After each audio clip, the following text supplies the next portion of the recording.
Selamat pagi Tuhan, berfirmanlah bagi kami.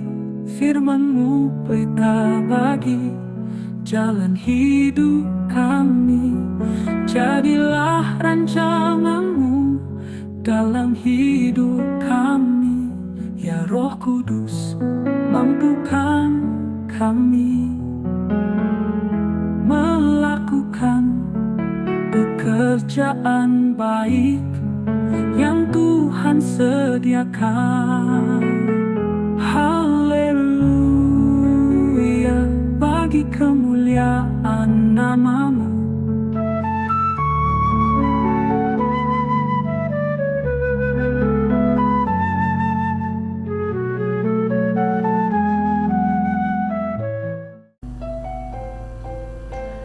Selamat pagi Bapak Ibu sekalian yang saya kasihi di dalam Tuhan Yesus Kristus. Oleh karena rahmat dan pertolongan Tuhan, pagi hari ini kita berjumpa kembali di dalam renungan pagi. Dan hari ini kita akan bersama-sama merenungkan satu topik, tanpa kasih, semua yang Anda berikan tidak berarti.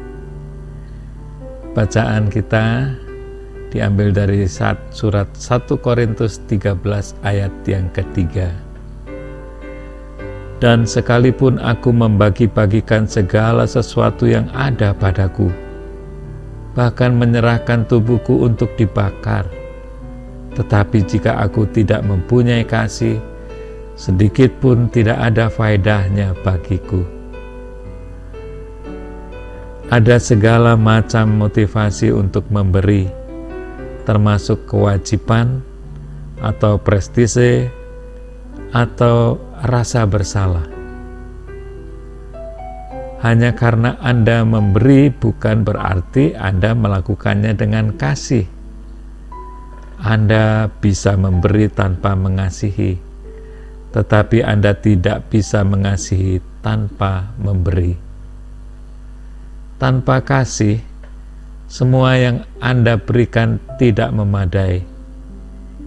Jika saya dibakar hidup-hidup karena memberitakan Injil, tetapi tidak mengasihi orang lain, itu tidak ada nilainya apapun. Itu yang dikatakan di dalam surat 1 Korintus pasal 13 ayat yang ketiga. Anda dapat memiliki semua jenis prestasi luar biasa. Anda bahkan dapat mengorbankan hidup Anda untuk tujuan terbesar di dunia, yaitu kerajaan Allah. Tetapi tanpa kasih, itu sia-sia. Anda dapat memiliki kefasihan sebagai seorang orator, pengetahuan sebagai seorang yang jenius, keyakinan sebagai seorang yang bisa melakukan mujizat, kedermawanan sebagai seorang yang dermawan, dan sebagai seorang yang mengabdi, sebagai seorang martir. Tetapi jika Anda tidak mengasihi, itu tidak masuk hitungan. Kabar baiknya adalah bahwa Anda dapat mengasihi orang lain karena Allah terlebih dahulu mengasihi Anda. Yesus berkata bahwa ketika Anda hidup dalam kasih-Nya, Dia akan membantu Anda untuk mengasihi orang lain. Ketika Anda semakin dekat dengannya, kemampuan Anda untuk mengasihi akan meningkat. Dia memungkinkan Anda menjalani panggilan untuk mengasihi orang lain, yaitu mengasihi sesama. Tuhan memberkati. Amin. Haleluya.